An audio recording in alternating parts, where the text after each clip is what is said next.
মাসি পিসি মানিক বন্দ্যোপাধ্যায়। শেষ বেলায় খালে এখন পুরো ভাটা। জল নেমে গিয়ে কাদা আর ভাটা, ইটপাটকেল ও ওজনে ভারী আবর্জনা বেরিয়ে পড়েছে। কংক্রিটের পুলের কাছে খালের ধারে লাগানো শালতি থেকে খড় তোলা হচ্ছে পাড়ে। পাশাপাশি জোড়া লাগানো দুটো বড় শালতি বোঝাই আটি বাঁধা খড় তিনজনের মাথায় চড়ে গিয়ে জমা হচ্ছে ওপরের মস্ত গাদায়। ওঠানামার পথে ওরা খড় ফেলে নিয়েছে কাদায়। শালতি থেকে ওদের মাথায় খড় তুলে দিচ্ছে দুজন। একজনের বয়স হয়েছে, আধপাকা চুল, রোগা শরীর। অন্যজন মাঝ বয়সী, বেটে জোয়ান, মাথায় ঠাসা কদম ছাটা রুক্ষ চুল। পুলের তলা দিয়ে ভাটার টান ঠেলে এগিয়ে এলো সরু লম্বা আরেকটা শালতি। দুহাত চওড়া হয়নি না হয়। দুমাথায় দাঁড়িয়ে দুজন প্রৌঢ়া বিধবা লগি ঠেলছে। ময়লা মোটা থানের আঁচল দুজনেরই কোমরে বাঁধা। মাঝখানে গুটিসুটি হয়ে বসে আছে অল্প বয়সী একটি বউ। গায়ে জামা আছে, নকশাপাড়ের সস্তা সাদা শাড়ি, আঁটোসাঁটো থমথমে গরন, গোলগাল মুখ। মাসি পিসি ফিরছে কৈলেশ। বুড়ো লোকটি বলল। কৈলাস বাহকের মাথায় খড় চাপাতে ব্যস্ত ছিল। চটপট শেষ আটিটা চাপিয়ে দিয়ে সে যখন ফিরল, মাসি পিসির শালতি দুহাতের মধ্যে এসে গেছে। ও মাসি, ওগো পিসি, রাখো রাখো, খবর আছে, শুনে যাও।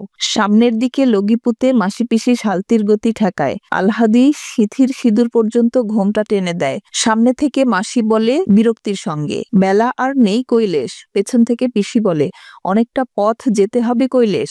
মাসি পিসির গলা ঝরঝরে, আওয়াজ একটু মোটা, একটু ঝংকার আছে। কৈলাসের খবরটা গোপন। দুজনে লম্বা লম্বা শালতির দু মাথায় থাকলে সম্ভব নয় চুপে চুপে বলা। মাসি বড় শালতির খড় ঠেকানো বাঁশটা চেপে ধরে থাকে। পিসি লগি হাতে নিয়েই পেছন থেকে এগিয়ে আসে সামনের দিকে। আলহাদি যেখানে ছিল সেখানেই বসে কান পেতে রাখে। কথাবার্তা সে সব শুনতে পায় সহজেই, কারণ সে যাতে শুনতে পায় এমনি করেই বলে কৈলাস। বলি মাসি, তোমাকেও বলি পিসি। কৈলাস শুরু করে, মেয়াকে একদম শ্বশুর ঘর পাঠাবে না মনে করেছ যদি? সে কেমন ধারা কথা হয়? এত বড় সমত্ব মেয়া, তোমরা দুটি মেয়েলোক বাদে ঘরে একটা পুরুষ মানুষ নেই। বিপদ আপদ ঘটে যদি তো? মাসি বলে, খুনসুটি রাখো দিকি কৈলেশ, তোমার মোদ্দা কথাটা কি তাই কও। বললে না যে খপর আছে? কি? পিসি বলে, খপরটা কি তাই কও। বেলা বেশি নেই কৈলেশ। মাসি পিসির সাথে পারা যাবে না জানে কৈলাস।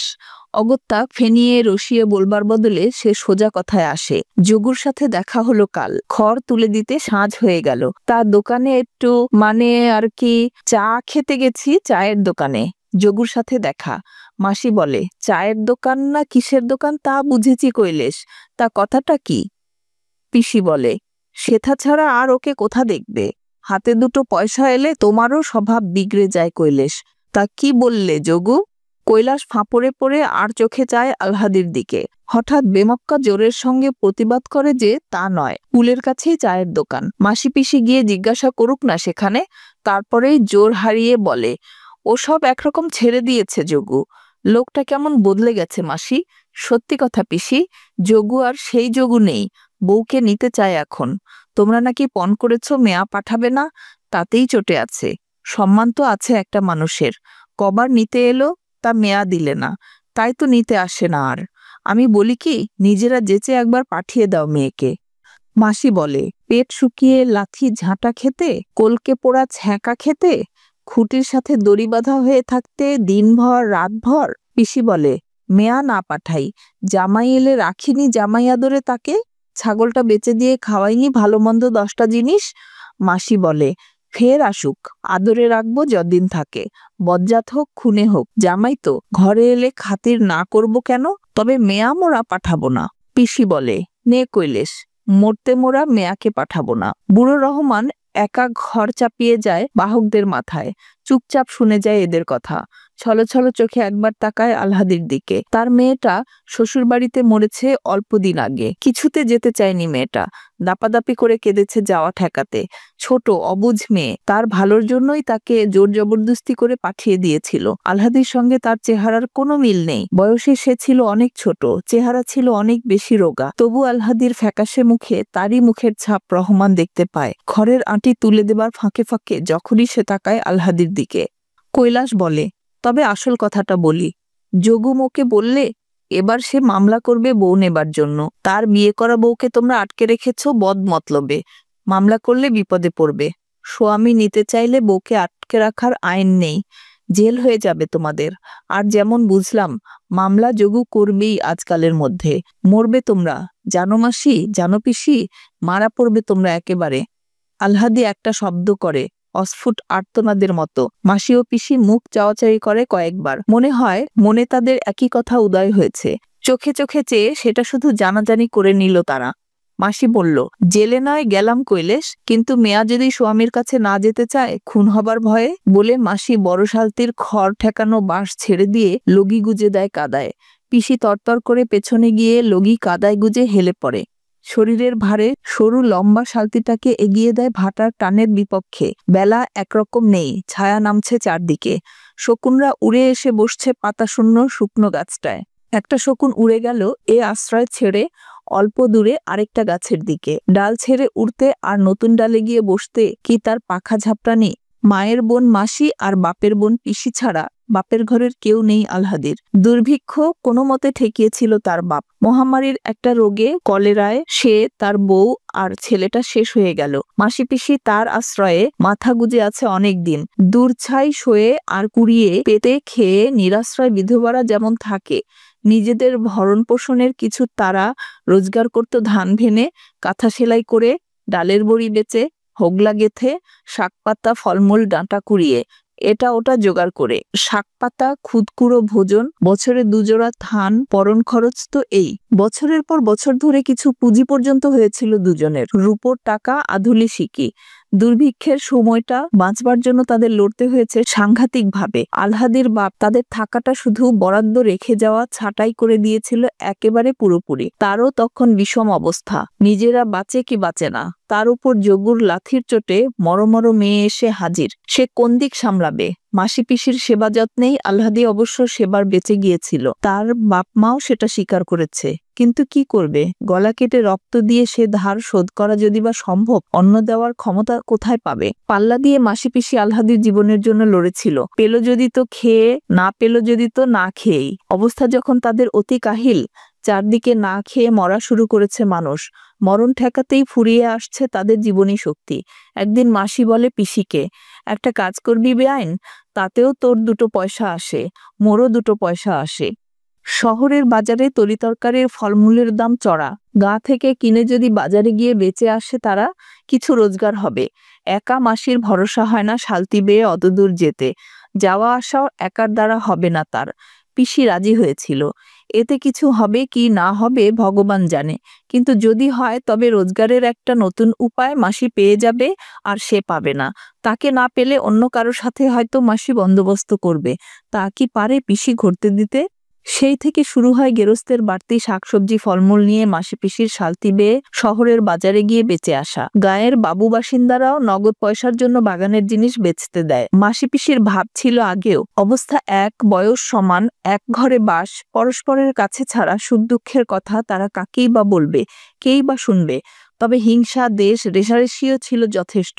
কোন্দলে বেঁধে যেত কারণে অকারণে। পিসি এ বাড়ির মেয়ে, এ তার বাপের বাড়ি। মাসি উড়ে এসে জুড়ে বসেছে এখানে, তাই মাসির উপর পিসির একটা অবজ্ঞা অবহেলার ভাব ছিল। এই নিয়ে পিসির অহংকার আর খোঁচাই সবচেয়ে অসহ্য লাগতো মাসির। ধীর, শান্ত, দুঃখী মানুষ মনে হতো এমনি তাদের, কিন্তু ঝগড়া বাঁধলে অবাক হয়ে যেতে হতো তাদের দেখে। সে কি রাগ, সে কি তেজ, সে কি গোঁ! মনে হতো এই বুঝি কামড়ে দেয় একে অপরকে, এই বুঝি কাটে বটি দিয়ে। শাকসবজি বেচে বাঁচবার চেষ্টায় একসঙ্গে কোমর বেঁধে নেমে পড়া মাত্র সব বিরোধ, সব পার্থক্য উড়ে গিয়ে দুজনের হয়ে গেল এক মন এক প্রাণ। সে মিল জমজমাট হয়ে উঠল আলহাদির ভার ঘাড়ে পড়ায়। নিজের পেট ভরানো শুধু নয়, নিজেদের বেঁচে থাকা শুধু নয়, তাদের দুজনেরই এখন আলহাদি আছে। খাইয়ে পরিয়ে যত্নে রাখতে হবে তাকে। শ্বশুর ঘরের কবল থেকে বাঁচাতে হবে তাকে। গায়ের বজ্জাতদের নজর থেকে সামলে রাখতে হবে। কত দায়িত্ব তাদের, কত কাজ, কত ভাবনা। বাপমা বেঁচে থাকলে আলহাদিকে হয়তো শ্বশুরবাড়ি যেতে হতো। মাসি পিসিও বিশেষ কিছু বলতো কিনা সন্দেহ, কিন্তু তারা তো নেই। এখন মাসি পিসিরই সব দায়িত্ব। বিনা পরামর্শে আপনা থেকেই তাদের ঠিক হয়েছিল আলহাদিকে পাঠানো হবে না। আলহাদিকে কোথাও পাঠানোর কথা তারা ভাবতেও পারে না। বিশেষ করে ওই খুনেদের কাছে কখনো মেয়ে তারা পাঠাতে পারে? যাবার কথা ভাবলেই মেয়ে যখন আতঙ্কে পাশুটে মেরে যায়, বাপের ঘরদুয়ার জমিজমাটুকু আলহাদিকে বলতেছে। যোগুর বউ নেবার আগ্রহ খুবই স্পষ্ট। সামান্যই ছিল তার বাপের, তারও সিকিমতো আছে মোটে, বাকি গেছে গোকুলের কবলে। তবু মুফতে যা পাওয়া যায় তাতেই যোগুর প্রবল লোভ। খালি ঘরে আলহাদিকে রেখে কোথাও যাবার সাহস হয় না তাদের। দুজনে মিলে যদি যেতে হয় কোথাও, আলহাদিকে তারা সঙ্গে নিয়ে যায়। মাসি বলে, ডরাসনি আলহাদি, ভাওতা দিয়ে আমাদের দমাবার ফিকির সব, নয়তো কৈলেশকে দিয়ে ওসব কথা বলায় মোদের। পিসি বলে, দুদিন বাদে ফের আসবে দেখিস জামাই, তখন শুধলে বলবে, কই না, আমি তো ওসব কিছু বলিনি কৈলেশকে। মাসি বলে, 4 মাসে পড়লি, আর কটা দিন বা, মা মাসির কাছেই রইতে হয় এ সময়টা, জামাই এলে বুঝিয়ে বলবো। পিসি বলে, ছেলের মুখ দেখে পাষাণ নরম হয়, জানিস আলহাদি, তোর পিসে ছিল যোগুর মতো। খোকাটা কোলে আসতে কি হয়ে গেল সেই মানুষ, চুপি চুপি এসে এটা ওটা খাওয়ায়, উঠতে বলি তো ওঠে, বসতে বলি তো বসে। মাসি বলে, তোর মেশো ঠিক ছিল, শাওরি ননদ ছিল বাঘ, উঠতে বসতে ছ্যাঁচা খেয়েছি ভাবলে বুক কাঁপে। কিন্তু জানিস আলহাদি, মেয়েটা যেই কোলে এলো, শাওরি ননদ যেন মোকে মাথায় করে রাখলে বাঁচে। পিসি বলে, তুইও যাবি, স্বামীর ঘর করবি, ডরাসনি, ডর কিসের। বাড়ি ফিরে দ্বীপ জেলে মাসি পিসি রান্নাবান্না সারতে লেগে যায়। বাইরে দিন কাটলেও আলহাদির পরিশ্রম কিছু হয়নি, শুয়ে বসেই দিন কেটেছে। তবু মাসি পিসির কথায় সে একটু শোয়, শরীর নয় মনটা তার কেমন করছে, নিজেকে তার ছ্যাঁচড়া নোংরা নর্দমার মতো লাগে। মাসি পিসির আড়ালে থেকেও সে টের পায় কিভাবে মানুষের পর মানুষ তাকাচ্ছে তার দিকে, কতজন কতভাবে মাসি পিসির সঙ্গে আলাপ জমাচ্ছে তরিতরকারির মতো তাকেও কেনা যায় কিনা যাচাই করবার জন্য। গায়েরও কতজন তার কত রকমের দর দিয়েছে মাসি পিসির কাছে। মাসি পিসিকে চিনে তারা অনেকটা চুপচাপ হয়ে গেছে আজকাল, কিন্তু গোকুল হাল ছাড়েনি। মাসি পিসিকে পাগল করে তুলেছে গোকুল। মায়ের বাড়া তার এই মাসি পিসি, কি দুর্ভোগ তাদের তার জন্য। মাসি পিসিকে এত যন্ত্রণা দেওয়ার চেয়ে সে নয় শ্বশুর ঘরে লাঞ্ছনা সইত, যোগুর লাথি খেত। ঈষৎ তন্দ্রার ঘরে শিউরে ওঠে আলহাদি। একপাশে মাসি আর একপাশে পিসিকে না নিয়ে শুলে কি চলবে তার কোনো দিন। রান্না সেরে খাওয়ার আয়োজন করছে মাসি পিসি, একেবারে ভাত টাত বেড়ে আল্লাহদিকে ডাকবে। ভাগাভাগি কাজ তাদের এমন সহজ হয়ে গেছে যে বলাবলির দরকার তাদের হয় না। দুজনে মিলে কাজ করে যেন একজনে করছে। এবার ব্যঞ্জনে নুন দেবে এ কথা বলতে হয় না পিসিকে, ঠিক সময় নুনের পাত্র সে এগিয়ে দেয় মাসির কাছে। বলাবলি করছে তারা আলহাদির কথা, আলহাদির সুখ দুঃখ, আলহাদির সমস্যা, আলহাদির ভবিষ্যৎ। জামাই যদি আসে একটি কড়া কথা তাকে বলা হবে না, এতটুকু খোঁচা দেওয়া হবে না। উপদেশ দিতে গেলে চটবে জামাই, পুরুষ মানুষ তো যতই হোক, এটা করা তার উচিত নয়, এসব কিছু বলা হবে না তাকে। জামাই এসেছে তাই আনন্দ রাখবার যেন ঠাঁই নেই, এই ভাব দেখাবে মাসি পিসি। আলহাদিকে শিখিয়ে দিতে হবে স্বামী এসেছে বলে যেন আলহাদে গদগদ হবার ভাব দেখায়। যে কদিন থাকে জামাই, সে যেন অনুভব করে সেই এখানকার কর্তা, সেই সর্বে সর্বা। বাইরে থেকে হাঁক আসে কানাই চৌকিদারের। মাসি পিসি পরস্পরের মুখের দিকে তাকায়, জোরে নিঃশ্বাস পড়ে দুজনের। সারাটা দিন গেছে লড়ে আর লড়ে। সরকারবাবুর সঙ্গে বাজারের তোলা নিয়ে ঝগড়া করতে অর্ধেক জীবন বেরিয়ে গেছে দুজনের। এখন এলো চৌকিদার কানাই, হাঙ্গামা না আসে রাত্রে, গায়ে লোক যখন ঘুমোচ্ছে। রসুই চালায় ঝাঁ পেটে মাসি পিসি বাইরে যায়। শুক্লপক্ষের একাদশীর উপোস করেছে তারা দুজনে গতকাল, আজ দ্বাদশী। জ্যোৎস্না বেশ উজ্জ্বল। কানাইয়ের সাথে গোকুলের যে 3 জন পেয়াদা এসেছে তাদের মাসি পিসি চিনতে পারে। মাথায় লাল পাগড়িয়াটা লোকটা তাদের অচেনা। কানাই বলে, কাছারি বাড়ি যেতে হবে একবার। মাসি বলে, এত রাতে? পিসি বলে, মরণ নেই। কানাই বলে, দারোগাবাবু এসে বসে আছেন বাবুর সাথে, যেতে একবার হবে গো দিদি ঠাকরুনরা, বেঁধে নিয়ে যাবার হুকুম আছে। মাসি পিসি মুখে মুখে তাকায়। পথের পাশে ডোবার ধারে কাঁঠাল গাছের ছায়ায় 3-4 জন ঘুপটি মেরে আছে, স্পষ্টই দেখতে পেয়েছে মাসি পিসি। ওরা যে গায়ের গুন্ডা সাধু বৈদ্য ওসমানেরা তাতে সন্দেহ নেই। বৈদ্যের ফেটি বাঁধা বাবরি চুলওয়ালা মাথাটায় পাতার ফাঁকে জ্যোৎস্না পড়েছে। তারা যাবে কাছারিতে কানাই আর পেয়াদা কনস্টেবলের সঙ্গে। ওরা এসে আলহাদিকে নিয়ে যাবে। মাসি বলে, মোদের একজন গেলে হবে না কানাই? পিসি বলে, আমি যাই, চলো। কর্তা ডেকেছেন দুজনকে। মাসি পিসি দুজনেই আবার তাকায় মুখে মুখে। মাসি বলে, কাপড়টা ছেড়ে আসি কানাই। পিসি বলে, হাত ধুয়ে আসি, একদণ্ড লাগবে না। তাড়াতাড়ি ফিরে আসে তারা। মাসি নিয়ে আসে বটিটা হাতে করে। পিসির হাতে দেখা যায় রামদার মতো মস্ত একটা কাটারি। মাসি বলে, কানাই, কর্তাকে বলো মেয়ে নোকের এত রাতে কাছারি বাড়ি যেতে লজ্জা করে, কাল সকালে যাব। পিসি বলে, এত রাতে মেয়ে নোককে কাছারি বাড়ি ডাকতে কর্তার লজ্জা করে না কানাই? কানাই ফুঁসে ওঠে, না যদি যাও ঠাকরুনরা ভালোই ভালোই, ধরে বেঁধে টেনে হিঁচড়ে নিয়ে যাবার হুকুম আছে কিন্তু, বলে রাখলাম। মাসি বটিটা বাগিয়ে ধরে দাঁতে দাঁত কামড়ে বলে, বটে, ধরে বেঁধে টেনে হিঁচড়ে নিয়ে যাবে? এসো। কে এগিয়ে আসবে? এসো, বটির এক কোপে গলা ফাঁক করে দেব। পিসি বলে, আয় না বজ্জাত হারামজাদারা, এগিয়ে আয় না। কাটারির কোপে গলা কাটি দু একটার। দুপা এগোয় তারা দ্বিধা ভরে। মাসি পিসির মধ্যে ভয়ের লেশটুকু না দেখে সত্যিই তারা খানিকটা ভ্যাবাচাকা খেয়ে গিয়েছে। মারাত্মক ভঙ্গিতে বটি আর দা উঁচু হয় মাসি পিসির। মাসি বলে, শোনো কানাই, এ কিন্তু ইয়েরকি নয় মোটে। তোমাদের সাথে মোরা মেয়ে নোক পারবো না জানি, কিন্তু দুটো একটাকে মারবো, জখম করব ঠিক। পিসি বলে, মোরা নয় মরবো। তারপর বিনা পরামর্শেই মাসি পিসি হঠাৎ গলা ছেড়ে দেয়। প্রথমে শুরু করে মাসি, তারপর যোগ দেয় পিসি। আশেপাশের যত বাসিন্দা আছে সকলের নাম ধরে গলা ফাটিয়ে তারা হাঁক দেয়, ও বাবা ঠাকুর, ও ঘোষ মশাই, ও জনার্দন, ও গো কানুর মা, বিপিন, বংশী। কানাই অদৃশ্য হয়ে যায় দলবল নিয়ে। হাঁকাহাঁকি ডাকাডাকি শুরু হয়ে যায় পাড়ায়। অনেকে ছুটে আসে, কেউ কেউ ব্যাপার অনুমান করে ঘরের জানালা দিয়ে উকি দেয় বাইরে না বেরিয়ে। এই হট্টগোলের পর আরো নিঝুম, আরো থমথমে মনে হয় রাত্রিটা। আলহাদিকে মাঝখানে নিয়ে শুয়ে ঘুম আসে না মাসি পিসির। বিপদে পড়ে হাঁক দিলে পাড়ার এত লোক ছুটে আসে, এমনভাবে প্রাণ খুলে এতখানি জ্বালার সঙ্গে নিজেদের মধ্যে খোলাখুলিভাবে গোকুল আর দারোগা বেটার 14 পুরুষ উদ্ধার করতে সাহস পায়, জানা ছিল না মাসি পিসির। তারা হাঁকডাক শুরু করেছিল খানিকটা কানাইদের ভরকে দেবার জন্যে। এত লোক এসে পড়বে আশা করেনি। তাদের জন্য যতটা নয়, গোকুল আর দারোগার ওপর রাগের জ্বালাই যেন ওদের ঘর থেকে টেনে বার করে এনেছে মনে হলো সকলের কথাবার্তা শুনে। এমন একটা স্বস্তি বোধ করে মাসি পিসি। বুকে নতুন জোর পায়। মাসি বলে, জানো বেআইন, ওরা ফের ঘুরে আসবে মন বলছে। এত সহজে ছাড়বে কি? পিসি বলে, তাই ভাবছিলাম মেয়েটাকে কুটুমবাড়ি সরিয়ে দেওয়ায় সোনাদের ঘরে মাঝরাতে আগুন ধরিয়েছিল সেবার। খানিক চুপচাপ ভাবে দুজনে। মাসি বলে, সজাগ রইতে হবে রাতটা। পিসি বলে, তাই ভালো, কাঁথা কম্বলটা চুবিয়ে রাখি জলে, কি জানি কি হয়।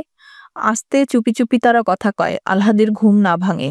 অতি সন্তর্পণে তারা বিছানা ছেড়ে ওঠে। আলহাদির বাপের আমলের গরুটা নেই, গামলাটা আছে। ঘরা থেকে জল ঢেলে মোটা কাঁথা আর পুরনো ছেঁড়া একটা কম্বল চুবিয়ে রাখে। চালায় আগুন ধরে উঠতে উঠতে গোড়ায় চাপা দিয়ে নেভানো যাতে সহজ হয়। ঘরায় আর হাঁড়ি কলসিতে আরো জল এনে রাখে তারা ডোবা থেকে। বটি আর দা রাখে হাতের কাছেই। যুদ্ধের আয়োজন করে তৈরি হয়ে থাকে মাসি পিসি।